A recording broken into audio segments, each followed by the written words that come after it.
12 o'clock, at least where I am. Some other time where everybody else is.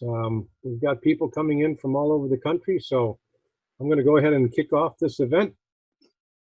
Welcome to Quaranta Giorni and other tales of construction history.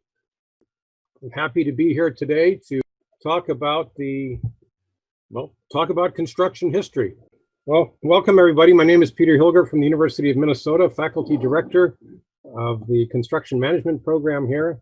I'd like to welcome you all to the 2020 version, if you will, of the Construction History Society's biennial meeting, which was actually supposed to be today at the University of Indiana in Bloomington. And so we are shifting our event to a year from today, or somewhere around that time frame, where it will be in person again at Indiana University. Just want to mention to everybody that if you're interested in that, we will provide additional details to all of you that have attended today from around the world that you can possibly attend here later next year. Anyway, just to kick things off, my introduction to the Construction History Society came a number of years ago when Megan Elliott, who was one of our members, she may be on this call today, I'm not sure. But anyway, Megan did a presentation at the Minnesota AIA convention on construction history, and my interest was very much piqued. And I thought, I was naturally interested in history, and so I went up to her afterwards and said, what is this Construction History Society? Well, frankly, it is an organization that I was completely unaware of, and that I'm sure that many of you are completely unaware of. It is the American offshoot of the English Construction History Society. It was started by Mr. Brian Bowen here in the United States a number of years ago. He can expand a little bit later on. So, and he is with us today as one of our panelists. And that started a journey of my interest in construction history, including starting a course here at the University of Minnesota with Mr. Bowen in construction history, which will be offered again this fall as a 7-week course to which anybody can register. So with that, I'd like to welcome you all. Let's go ahead and get this program. The Construction History Society is a member organization, though I will tell you this is a free program that we're offering, a 1-hour program. It dives into it's basically a multidisciplinary field. We will share some more information with you after this conference, the seminar is over, providing all sorts of membership benefits, things like that. But basically what it is just a collection of people that are interested in history first, and construction history more specifically as it ties into all manner of construction, from ancient times through the recent past. That's what we're all about. We'll be happy to share some more, but it's really more interesting that we hear from everybody else. So what I'd like to do right now is I would like to unmask Mr. Brian Bowen, who will be talking to us today. Brian is, like I mentioned, one of the founders of the Construction History Society, and I will let you expand on that a little bit, Brian, and then go ahead and dive into your presentation. I will be advancing your slides for you. Just a little bit of a housekeeping for the attendees. We will, as we're making transitions from one presenter to another, we will offer Clifton Fordham, who's in the panel with me right now. We will offer him the opportunity to maybe ask some questions while we're making the transition, but we'll hold most of the questions that you guys are going to throw at us towards the end of the presentation, and we will even allow ourselves to stay on for a little longer. All right. I just say good morning, or good afternoon, or good evening, depending on where everybody is in the world. Yep. Okay, thanks, Clifton. And so, Brian, are you ready to go? Ready to go. Okay. You just tell me when to advance and I'll go. Sure.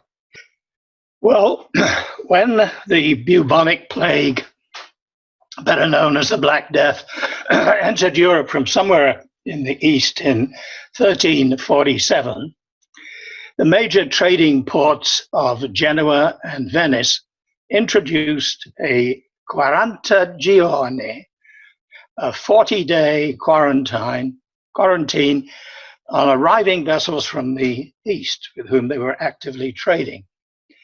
And that, of course, is the root of our English word quarantine. The first evidence of the plague is thought to have been at Messina on the east coast of Sicily, when a flotilla of Genoese galleys arrives from the Crimea, where they had a trading port. This map illustrates the spread of the disease over the next 4 years, from 47 to 51, leaving a few places strangely unaffected. Poland, or what is today Poland, being one of them, and of all the cities, Milan, which was the center of our current pandemic in Italy, was also unaffected, largely at least. This striking contemporary painting, created in 1349 by Gilles Mercy in Brussels, illustrates the horror which engulfed every community. In fact, this was a lucky community because at least they had coffins. Coffins quickly were no longer available. Neither were graves. Pits were where the bodies ended up. And in some cases, entire villages disappeared from the face of the earth. No one is exactly sure how many died. While the disease petered out by 1351, it kept reappearing at 10-year intervals. The original population of Europe before this started was around 85 million. Incidentally, whoever put this chart together, not me, who got the 80s and 90s mixed up there, was at 85 million. And that, by the time 1400 comes around, that was reduced to 60 million as a minimum. And in many cases, various commentators figure that half the population of Europe was lost at that time. And then it took 200 years, or rather, look at the preparers of this graph to say an insignificant moment, but 200 years or 3 or 4 generations before it recovered to the 85 million. There is another blip, incidentally, in the mid-1600s, and that is attributed to the 30 Years' War in Germany, which is a subject for another day. So what were the subsequent effects on general activity, in construction activity in general? Well, remember that prior to this event, building was extremely active. There were 27 major cathedrals, such as Notre Dame de Paris, which wasn't one of the biggest, that were built in this period, conveniently completed, as you can see, before the plague hit Europe. And also at that time, there were very active building and defensive works, mostly castles. The 100 Years' War had begun between England and France. They were a very aggressive lot in the 14th century, always fighting one another. And so that was also good business for the construction industry, such as it was. The first effect of this was, of course, it was I should add, of course, that the construction labor was particularly hard hit. It was an itinerant workforce that moved from site to site, and as a result was very vulnerable to picking up any diseases that were going around.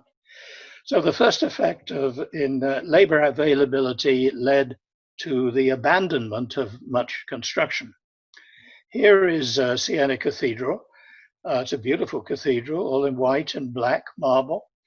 And they were in the process of, by the time it was completed just as the plague was arriving, but at the same time, they were actually active in expanding the cathedral to expand the apse and the transept.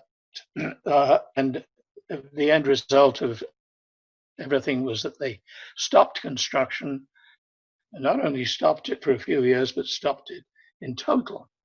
As you can see, here it is. If you go to Siena, it's not widely advertised as being what was to be the extension. In fact, it's being used as a parking lot. And those of you that have tried to park in Siena would know that's a very welcome addition to the central city there. So that second phase underway, but was left incomplete to this day. Even the famous Santa Maria del Fiore in Florence, which had been under construction since 1292 of all times, was put on hold, partly due to the plague, but also because they could not figure out how to build that enormous dome. I did try to look for some kind of illustration that would show it without the dome, but couldn't find one. But just imagine that in your own minds, that the drum had been constructed, but not the dome was open now for a further 50 years or more. Next, of course, supply and demand being at work. This chart from British researchers illustrates the rates of pay over a 400-year period, which, if you can run your eye down to 1341-50, these are in 10-year increments, and the second column is the easiest one to read. The daily rate was 4 pence per day. Then just jump down 2 decades to 1370, and it's 1361-70. It's risen to 6 pence a day. That's a huge increase, a 50% increase in the period of 20 years or less. Well, as you can imagine, the authorities, being the state and the church, were shocked, and they tried to regulate with a statute, or various statutes and bills and so on, to bring everything back to the original. They wanted everybody to be paid the same rate, the same conditions of work, and so on. But this was widely ignored. I'm sorry you can't read this, but even if it was, it's in a mixture of very early English and Latin. Is practically indecipherable. But anyway, it didn't have any effect because everybody simply ignored it. There were many effects, of course, on the economy in general, but from a building point of view, one of the biggest was on housing design. Here is the traditional medieval house on the right in 3 modules. On the right for the animals, in the center the kitchen with an open fireplace, and on the left the sleeping accommodations. And so this design begins to change. The animals are moved out to the barns. They had a vague inkling that there was some link between the animals and the disease, but they missed it because the main link was the black rats, who carried the fleas, which in turn carried the bacillus. But nonetheless, the rats, of course, were very active wherever animals were. So it was a good move. And it took time, of course, to get that done. Next change was building a chimney to keep the smoke out. Medieval medicine was very hung with the idea that any disorders were miasmic, were due to the atmosphere. And so getting the smoke out and clearing that was a good move as well. And the sleeping accommodations, separating them a little, giving more generous space and so on. So those changes begin to be brought in. Then, interestingly enough, quite shortly after the end of the plague had hit in 1351, even though it kept returning, as I've mentioned, there was a fair degree of construction activity, despite the lack of workforce to provide it. And this was especially in the area of the ecclesiastical work. This was a superstitious time, and people believed that if they gave money to the church, then that would save their souls in the afterlife. And so the church began to be the beneficiaries from the dead and from the living of large amounts of money, which were invested in various projects. This project is the wonderful hospice in Bowen in France. If you're ever there, get a chance to go, you really should go and see it. It's been wonderfully preserved. And that was completed in 1452. And then on the right, at long last, the money came available to build the dome in Florence, along with Brunelleschi, who solved the problem about how to do it. So let's just quickly summarize. This is obviously, as you can imagine, a pocket version of everything that was happening at this time to bring you the high points. So most of the effect was on construction labor, as we've seen, a severe shortage of craftsmen, experienced craftsmen, and what this led to was that younger craftsmen began to come into began to be promoted from the various workplaces and guilds, and they were less experienced nonetheless, but they did fill the bill. And there was a relaxation of the guild rules that allowed apprentices to qualify as journeymen a little earlier and journeymen to apply as a master craftsman a little earlier as well. The pay increases, of course, raised the price of general building. We've seen that. And because of that, there was also more standardization, I've called it here, in the craft workshop. Prior to this time, a lot of the stonework was worked partly at the quarries and partly in the workshops of the craftsmen at the building site. And each craftsman, each mason particularly, had his own set of templates, which were kept very secretively. And he did his own moldings and so on. Now we begin to see much more standardization in the work of columns, of window and door frames and so on. And these were done either in the workshops on site or occasionally, in the case of Florence in particular, had a thriving business in selling these stone objects to builders to be incorporated into their buildings. Other factors listed there are, we've talked about delays to projects inevitably and abandonments, the housing design and availability. As you can imagine, there were a lot more housing available because of the sheer number of people that had died. And this eventual resumption of ecclesiastical and defense works.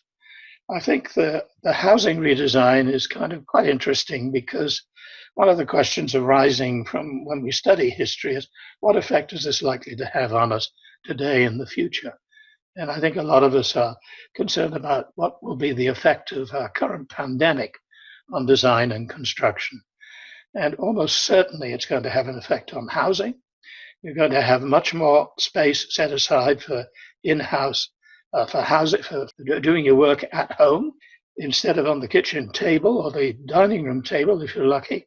And this will lead to different arrangements for accepting deliveries, many other changes, I think, that are likely to take place, including a diminution in the demand for office space and retail space. And I think that will lead us to seeing the modification, the repurposing of office buildings and retail space for other purposes, including housing. One thing I forgot to mention was that the expansion of the defense works were handled by increases in taxes. And what was going on prior to the arrival of the plague and as a subsequence of the plague was a breakdown of the feudal and manorial system of the relationships between labor and their masters. So the plague is over. They begin to tax the new population to be able to build these defense works and fund their campaigns. And this in turn eventually leads to the big peasants' revolt in 1381 in England and subsequent ones in Europe as well. That and other economic and societal changes were also affected by this great plague. So thank you. Any questions, I'll be happy to answer. But in the meantime, back to you, Peter. All right, thank you, Brian. Somewhat chilling, I might add, to be thinking about this and how it relates to present time. The past maybe is not so different from the present. Thank you. It's my pleasure right now to unmask Betsy Frederick-Rothwell. And in the meantime, you can self-introduce when you're ready to go. Clifton, are there any questions right now for Brian while we're transitioning? There aren't. In terms of the first map you showed, Brian, there was an empty spot in Poland. Do you have any ideas why that area wasn't affected by the plague and maybe some implications that had to construction? Yeah, it's a very interesting. The best one that I can read about is that, as I mentioned, the bacillus was carried by the flea. The flea was on the back of the rat. And these rats were black rats, and that in Poland there was a different breed of rats. And so one theory is that the plague-carrying rats were, in fact, not allowed to enter into Poland. Another interesting sidebar to this is that in Europe itself, as I said, a very superstitious time, there was lots of agonizing over what had caused this, as you can imagine. And one of the theories was that, well, it was up to the Jews. The poor Jews, of course, had been persecuted from day one in Europe, and sure enough, they were persecuted again. And apparently this led to the emigration of the Poles from parts of Western Europe into the areas that are now Poland, and was the beginning of the very large Jewish population in Poland. Thank you. Okay, Betsy, are you ready to go? Sure I am. All right, go ahead and introduce yourself. Okay, I'm Betsy Frederick-Rothwell. I am a lecturer at the University of Texas at Austin at the School of Architecture here. And I just want to thank everybody for taking the time to join us today. And I look forward to hearing your questions and your thoughts at the end of the session. Today in this presentation, The Underground Origins of Air Conditioning, I want to explore a thread, looking at how early studies in air conditioning standards intertwined with efforts to increase the bodily efficiency of the mining workforce at the beginning of the 20th century. However, first I want to start above ground and share a little background on how I became interested in history of air conditioning and how that shaped my choice of research and the period I'll talk today, more or less between about 1900 and 1930.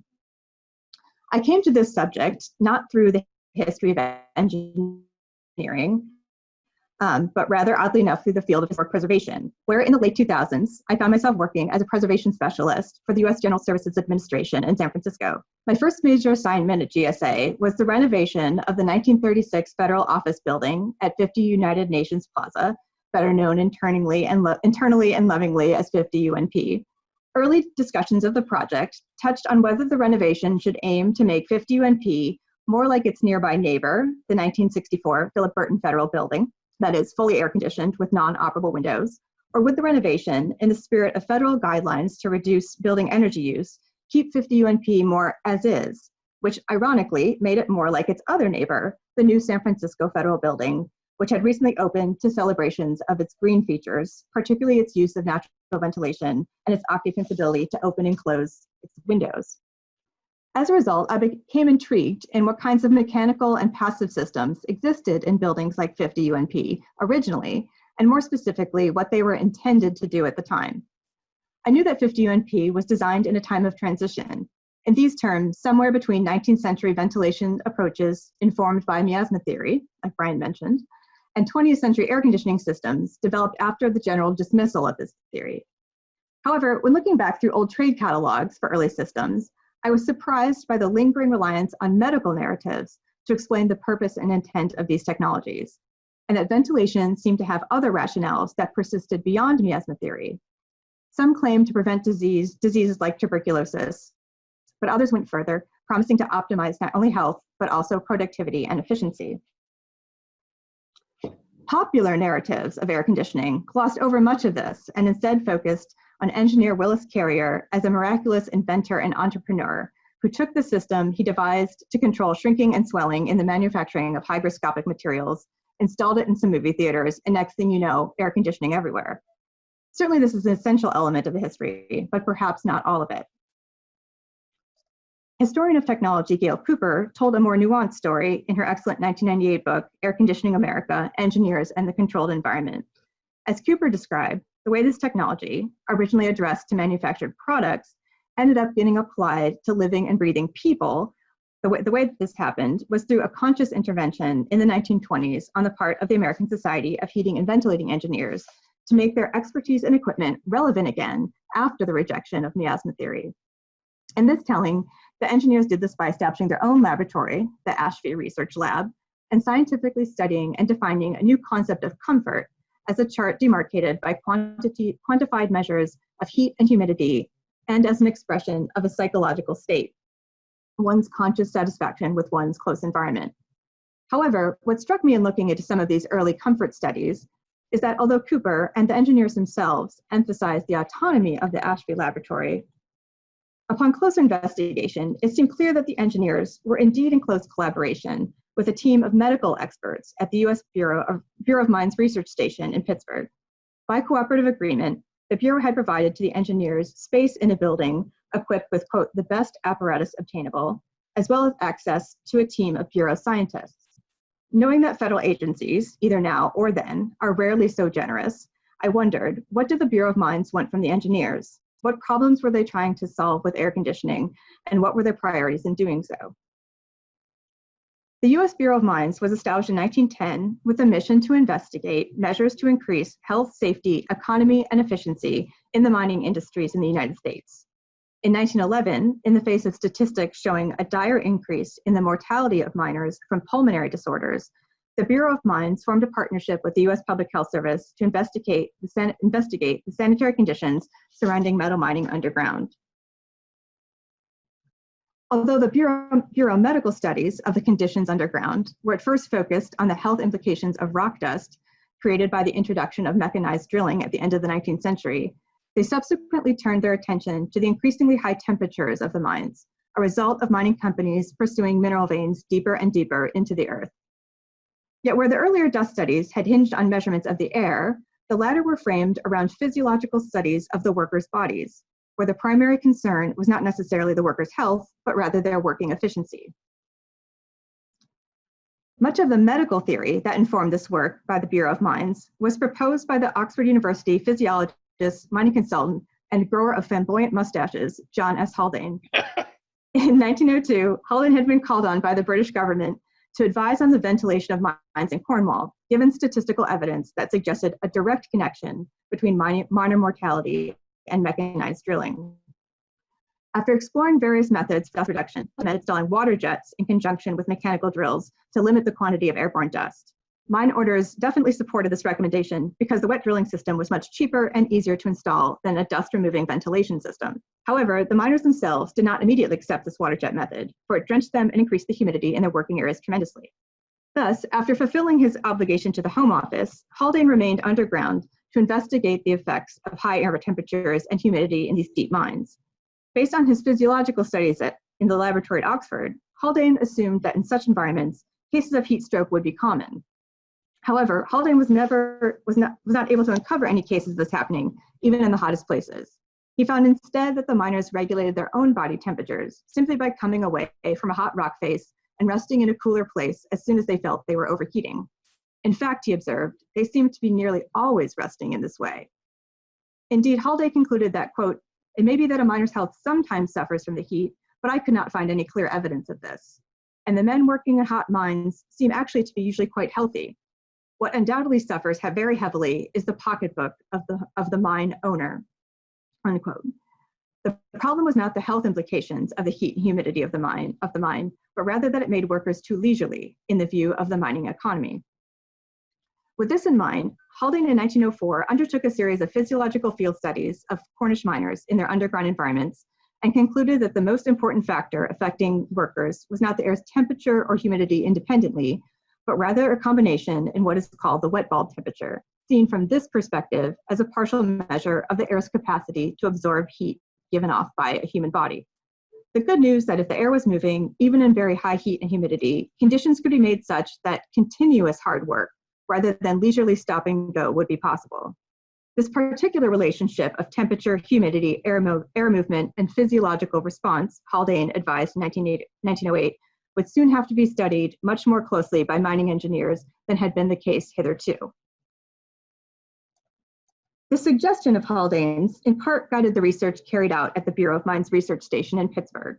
The Bureau's research team, led by the newly minted chief surgeon, Royd R. Sayers, between 1916 and 1919, spent nearly 2 months underground in the mines of Butte, Montana, gathering environmental and physiological data to better understand the causes of dust-induced pulmonary diseases, as well as the effects on miners of high temperatures in the deep workings.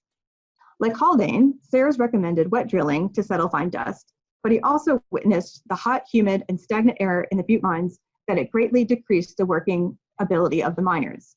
In an 8-hour shift, Sayers observed, miners were actually engaged in work for only 4 to 5 hours, and maybe even less. At the end of his time underground, Sayers concluded that such field research allowed for limited controls, and thought it might be best to bring the work above ground to a laboratory setting, where they could also measure the effects of less extreme conditions of temperature and humidity, which they thought might also be predisposing causes of fatigue, discomfort, and disease.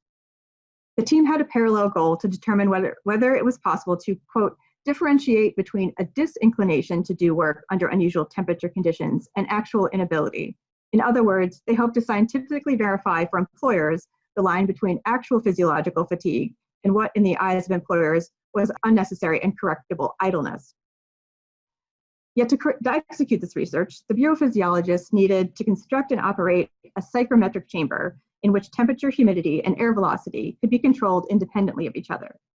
For this, they acquired the cooperation of the American Society of Heating and Ventilating Engineers. In some ways, what seems to resonate between the pursuits of these two groups is a point made in 1915 by the seminal New York Commission on Ventilation.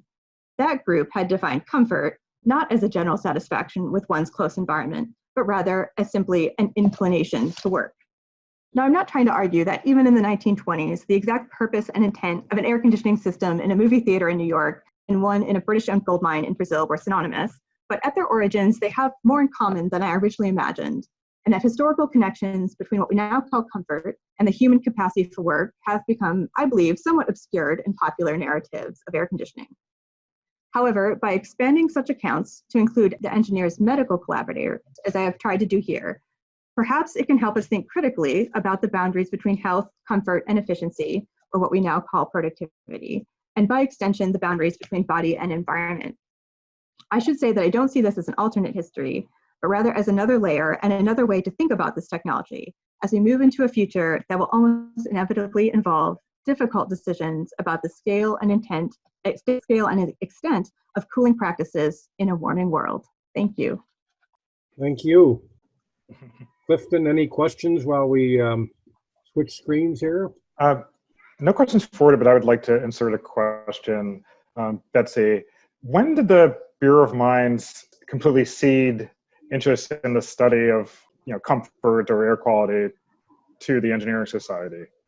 It seems like the conversation about, or at least the research on comfort seems to be mostly on the side of engineering and not physicians and other health interests now. So is there sort of a break point, and is that break point is there an inflection maybe possible back to that?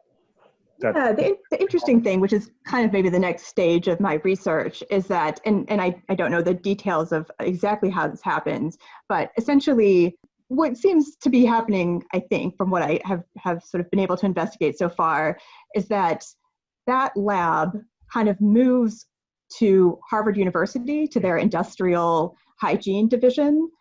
Essentially, they build another one, and they get advice from SARES, and they kind of poach the main engineer who ran the system, who ran the equipment at the Bureau of Mines. So the research seems to have kind of shifted over to Harvard, and there's a lot of historians have an interesting perspective on that lab and kind of how it managed the relationship between industry and labor and capital and labor, and kind of turned it much more into a scientific sort of very sort of highly rarefied scientific discussion of kind of these bodily relationships with the environment. So that's kind of the next stage of my research, is kind of understand what that transition was and kind of how it changed sort of the narratives of who was doing what when, and how it became, how those two things became different. I mean, it's interesting because, again, that's something that I've really had a chance to delve into very deeply, kind of the engineering relationship to medical direction. Like, for example, in the 1980s, I know there was a controversy, kind of the engineers coming out with new standards for indoor air quality in relationship to tobacco smoke, that the tobacco industry came down pretty hard on the engineers wanting to perhaps not have extreme of standards for indoor air quality because it damaged their position, even though the medical profession was saying something differently. So I think they kind of ride the line carefully between their position as engineers and as non-medical experts, and sort of the medical expertise that maybe isn't fully formed or is controversial at the time. So yeah, I'm interested in kind of why those two things. I've never found a smoking gun that says like, okay, we're totally just going to ignore that now. But, and it could just be that, there hasn't been that much. I think people are curious, but, there just aren't. I was surprised at how few histories of air conditioning that were written kind of when I started. So sort of had to delve in a little on my own. But yeah, so to be continued. Great, look forward to it. Thanks. Well, Betsy, I'd say that was a very cool presentation. I know I have so many puns related to cool and cooling. I will not subject you to them today. And I will tell all of our audience today that one of the pieces in Betsy's intro is that she can often be found trying to find her way into every building's mechanical room. Yeah, so if you have one, get in touch. All I right. want to see them all. Okay, let's move along to our final presentation today. I would like to, at this point, unmask Polly Sturgeon. Polly will be talking about a very hard subject, Indiana limestone. Polly, I'll let you introduce yourself. You can take over the screen right now. Okay, thank you. Okay, thanks for that introduction. My name is Polly Sturgeon, and I am the outreach coordinator for the Indiana Geological and Water Survey. We are a research institute located out of Indiana University, which is where the conference was supposed to be held and will be held next year. So make sure you all come back to Bloomington so you can join us next year. This presentation has two collaborators, Todd Tompson, who's also in on this presentation Zoom call. He is our director and a geologist with a lot of background, over 20 years of background, looking at what is called Indiana limestone. Also joining us is Jennifer Lanman. She's our collections manager and archivist and has hands-on experience dealing with a photograph collection that I'll be talking about today. So I'm going to be talking about the geology and the history of a stone known the world over as Indiana limestone. And looking specifically at its impact on the construction of buildings around the United States. To do this, I'm going to use the lens of the Indiana limestone photograph collection, which is something that we have in our photograph archives. I'm going to show you several examples from this wonderful collection and then spend a little bit of time at the end talking about how we've made it accessible and some plans we have for it for the future. But those last 2 points I'm going to kind of graze over quickly and then go over into more detail in 2021. Okay, as geologists, we look at the stone first.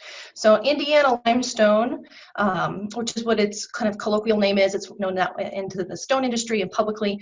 Geologists, there are a lot of kinds of limestone in Indiana, so we call it specifically the Salem limestone. But this particular limestone has been trademarked, the nation's building stone, because of its widespread use as a dimension stone. It's a gray to buff colored stone that has been quarried in a very narrow region called the Stone Belt. You can see this map of it here from Bloomington, which is where the conference is going to be next year, down to about Bedford, if you're familiar with South Central Indiana. At its widest point, it's 10 miles wide, it's about 35 miles long. And this very small exposure of limestone has supplied up to 75% of all limestone used in North American stone buildings. It's my favorite fact about Indiana limestone. Pretty remarkable to come out of such a small location. The Stone Belt itself is made possible because of the geologic setting that we had here in South Central Indiana about 340 million years ago. At that time, the mid-continent of the United States was covered by a warm, shallow inland sea. We looked a lot like the Bahamas today. You can see this modern-day photograph of the Bahamas, warm waves washing back and forth, shifting sandbars as they move with those waves. It's very similar to what Indiana would have looked like 340 to 335 million years ago. In those warm tropical waters, we had a lot of shelled critters crawling around, namely gastropods or snails, something called a crinoid, which is often called a sea lily, had long stalks with feathery arms, and bryozoans or moss animals. All of these organisms lived in this warm water that was very saturated with calcium carbonate, or the mineral calcite, and they made their shells and their hard body parts out of that mineral. When those critters died, their shells and hard body parts would fall to the bottom of the ocean floor, and waves would wash their body parts back and forth, breaking them up into an even size and texture. And they would form a white sand, much like you see the white sand at the Bahamas today. Because we were in that environment for about 5 million years, we accumulated a lot of deposits, which made a very thick deposit of limestone in this Stone Belt area. Things like forams, those small fossils, the fragments of larger shells, you can see when you look up close at Indiana limestone with a hand lens, or even just putting it up close to your eye. Over time, those deposits of calcium carbonate rich fossil material consolidated into what we call Indiana limestone or Salem limestone.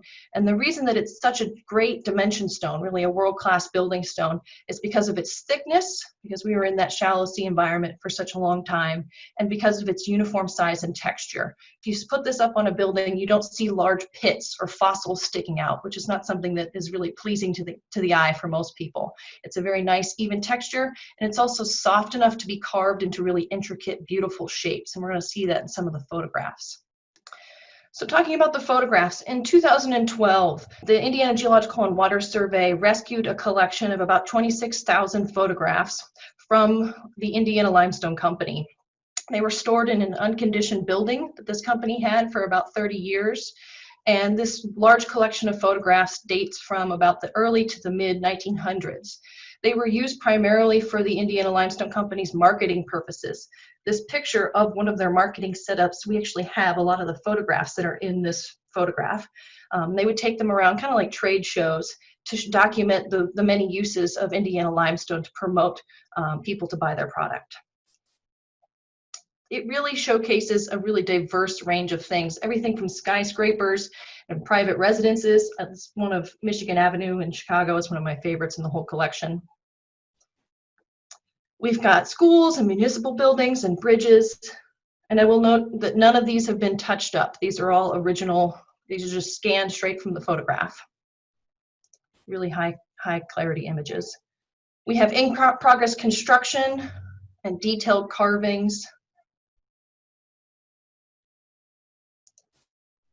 We also have stone mills and workers, which are some, if you're familiar with the limestone industry, some of the more difficult things to find photographs of, particularly the inside of those mills. This one of workers pulling this Corinthian column over for the Civil Courts building in St. Louis is pretty spectacular. It reminds me of that one in New York with the builders eating their lunches on the beam. So this photograph collection, not only are the images just strikingly beautiful, they contain a lot of information. And I think that's one of the things that makes this photograph collection so unique. On the back of every photograph are linen mounted labels with a lot of information. I've put one particular label for this photograph, the telephone building in New York. You can see a lot of times the labels contain the building name, its location, the architect who designed that building, the quarry that the limestone came from, and sometimes how much stone. In this particular case, 35,000 cubic feet of limestone was used to build the now called Verizon building. It can contain information about the mill, the finish of the stone that they did there in that mill, and even the photographer who took that photograph. Just a really rich amount of information. If we look at some ways that we can use that metadata with these photos, one of the ways is documenting the history of stone quarries.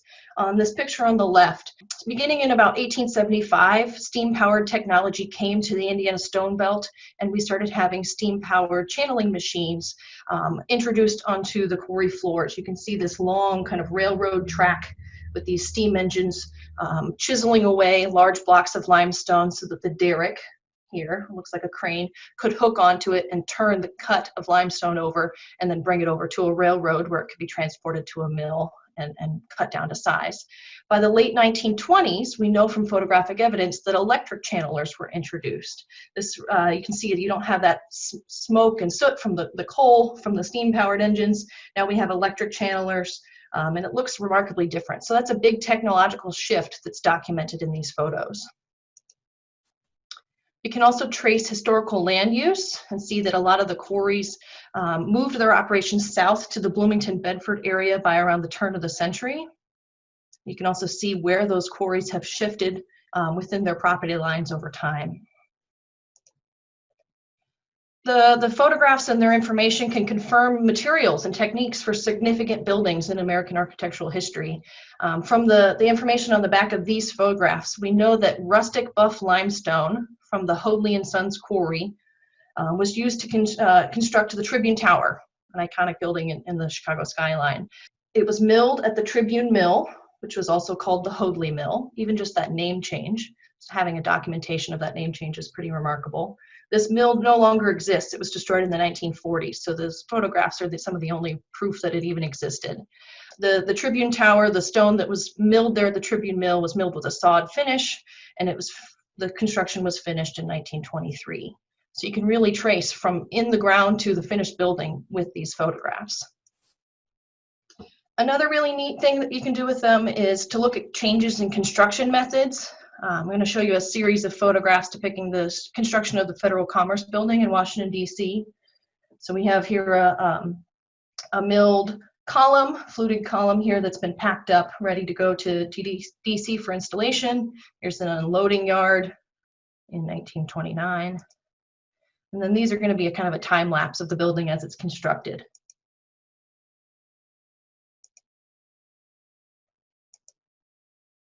Roof went on, columns are done. And then on the right-hand side, you can see some of the metadata that was on the back of that photograph. It's been transcribed.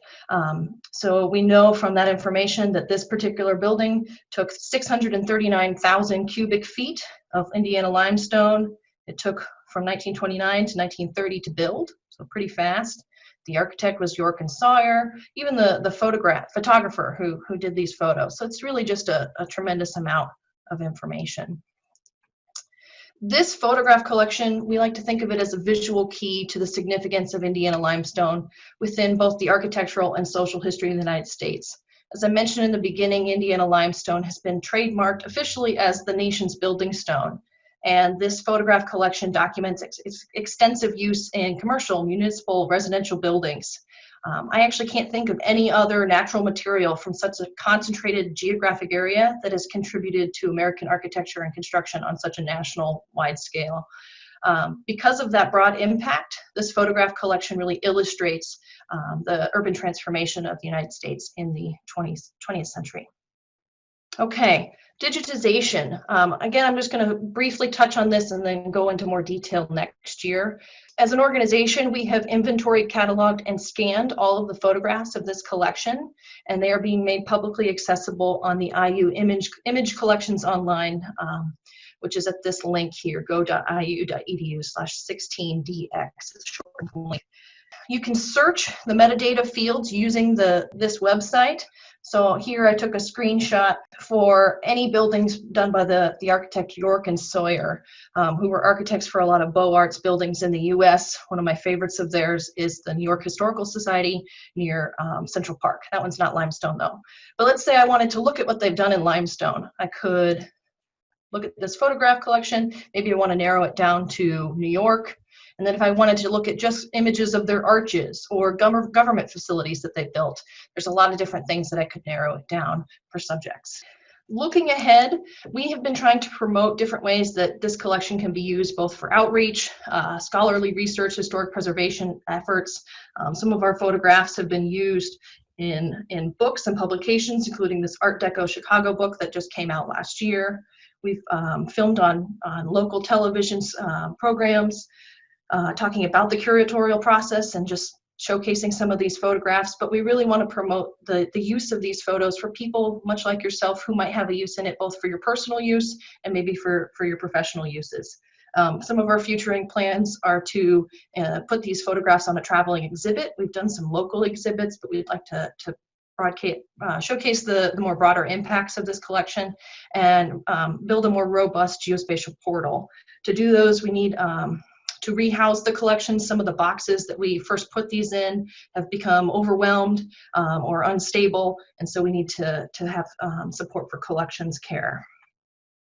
But overall, it's a really fantastic resource, and I hope that you enjoyed this brief introduction to it. If you have any questions, please let me or Todd or Jenna know. Thank you. Okay, well, thank you. That was fascinating. I'm just so intrigued by this. So, Clifton, while I'm transitioning, do we have some questions you want to follow up with? Yes, very brief one. Can you repeat statistics of how many buildings Indiana limestone has been used on? And I'm not sure if this is related to the study or maybe a broader question about in the United States. Don't know how many individual buildings. That's actually a really interesting question. I know that out of all the limestone buildings in North America, United States and Canada largely, up to 75% of them are made of Indiana limestone. Here's a question. So it's an enduring material, as you described. It's a material that also can be replicated now with the cast stone to a certain degree. Any ideas of how it's persevered as a material in face of stylistic changes, let's say, and alternative materials that Absolutely. offer similar properties? The peak of quarrying and using Indiana limestone for buildings was in 1920, but it's still an active industry here in South Central Indiana. There's about roughly 15 mills and 15 quarries still in operation. Just due to trends in architecture and technological changes, the stone is not quarried in as large of amounts. You don't need maybe as thick of limestone as you did to build a building as you once did. And like you said, that there are alternatives. They even make concrete out of to try to look like limestone, but a lot of those alternatives don't wear the same as Indiana limestone. It is susceptible to acid rain, but at a very slow rate. And we look at buildings that are over 100 years old here in town, and they look largely brand new. The carvings on them look pristine, and it's definitely an enduring local material. Todd, do you want to elaborate on that at all? I do think it's a little frustrating right at the moment that we are seeing a lot of architects nowadays shifting over to the cast concrete. Even in our town itself here, where the stone is only 3 miles away, and the mills are right there. We're seeing buildings being constructed. We're using the cast concrete. I can note on many of those buildings that you're already seeing spalling and popping and other things that are happening with the cast concrete that you don't typically see with the Indiana limestone. I don't know. To me, there's a warm beauty to the Indiana limestone that you just get a cold look at the concrete. It's just a different feeling and when you're looking at it. In respect of time, we'll be running out of time here in 2 minutes, but I will continue the question and answer period for anybody that would like to stay on. There are some questions coming up here right now. Yeah. But we want to respect everybody's time at 1 o'clock. Feel free to leave, but I just want to want to say thank you to the members and non-members for attending today. This was an experiment on our part. If you're not a member, definitely consider joining the Construction History Society of America for the benefit of all we have to offer on these historical themes. And you'll see a follow-up email from Melanie Fierst, our executive director, not only about membership, about our society, but also about next year's biennial event, hopefully without a pandemic. So let's continue the Q&A. So Clifton, please proceed. Just to tail on the last question about limestone, we have a question from the audience can you repeat, basically how thick, how deep does the limestone go? That was the question. So the extent of the material. Yeah, that's probably more me, Polly. So we have sort of a 4-county area. Typically, Indiana limestone or Salem limestone is somewhere between 65 and 85 feet thick. It is coarser toward the bottom, larger fossil fragments toward the bottom, and becomes finer grain toward the top. And then it also gets a round little small snowball grain in it that are known as oolites, or ooids, I'm sorry. And so it'll become oolitic as you move more toward the top. So it's a fairly thick deposit. It does have some imperfections in it. Just like marble, just like other limestones around the world, when you're quarrying it out of the ground, what's actually used is only somewhere between 17 to 21% of the stone that's pulled out of the ground ever makes it onto a building. Here's another question related to your work. The percentage of the photo collection that's been digitized so far? The entire collection has been digitized, but it's still in the process of being added to IU's, or Indiana University's, image collection online. Right now, there's about 5,000 photographs that have been added onto that online portal, but we still have a big backlog of ones that are waiting to go on. I mentioned that there were 26,000 photographs in the collection. A lot of them are duplicate images, and so our curator had to go through and select which one was in the best condition and clean that one up. So we take 26,000 and let's say each one has a duplicate, that narrows it down quite a bit. But we've got about half of those, if you take out all the duplicates, already online, and the other half has been digitized and just in process. It is important that just about every one of the duplicates gets looked at, because the little card that's on the back of it on one might have more information than on one of the other ones with it. Also, around town, most of the companies and mills and quarries around town have their own set of collections of photos. So this is just from one company, and we'd like to get our hands on almost all of them that are out there, and hopefully we'll get there eventually. There was a building in San Francisco, the 60s era building that you mentioned was undergoing a renovation. I think the question was whatever happened to that? Yeah. The question was actually about the earlier building, the 1930s building, 59 Nations Plaza, and I was responding that it's a happy ending in my opinion. I mean, I left the project, unfortunately, before they started construction. I was there till the end of design. We didn't know exactly what was going to if everything was going to happen. But as I understand it, they refurbished all the windows and they remained operable. They installed a green light system that kind of advises people when to operate them. So some of the original systems do remain, although I do believe they installed tempered air ventilation system, which means there's like some limited cooling capacity associated with ventilation when the windows are closed. So it's been on my list of things to do to dig back into that project and to see kind of how it ended up and how people are feeling about it. I know GSA is pretty good at doing that themselves. They're sort of, looking again at what's been done and taking some lessons learned from it. But as far as I understand, it was a successful project and a happy ending again, in my opinion, that they aimed really to maintain some of those original features of the building. Easier done in San Francisco, certainly, than in other parts of the country. But there's another question I think related to your presentation that a little bit tangential, but the person who posed the question was interested in plumbing, and I would rephrase, and this is plumbing with respect to management of diseases over centuries. Do you see any parallels in your investigation of air conditioning and let's say plumbing in terms of how those are handled?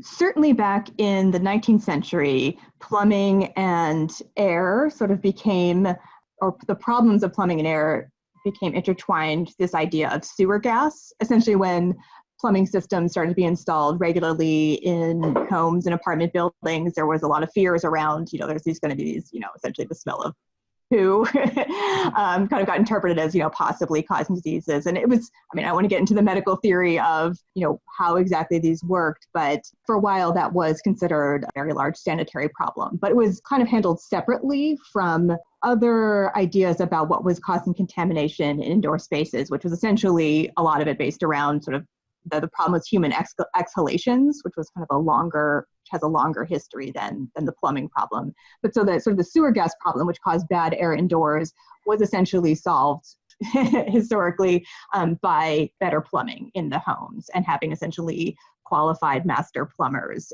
do those installations. So there's kind of a whole separate approach and regulation of that problem that didn't necessarily address kind of all these other concerns about bad air in a home or in a building that got addressed with ventilation systems or sort of window systems. But there's a couple of good books on plumbing that I must admit I haven't dug into yet, but they're of the same era, under the umbrella of sanitary architecture, which was being promoted, especially by certain medical experts and a lot of engineers in the latter part of the 19th century. Thank you, Betsy. I want to bring back one other question that was posed to you in the panel that relates, I think, most specifically to what you're working on. And the question has to do with the connection between air conditioning or study of air conditioning and the International Congress of Modern Architecture. Your text response to that individual, which I don't think was shared with the audience, referred to a book that's coming out. And maybe you could share a little bit about that. There's Construction History Society of America connection to that book. So I think it's great for the audience to know about that. Yeah, I don't think they're taking pre-orders yet, but I know Joseph Siri's book on modern architecture and air conditioning is forthcoming.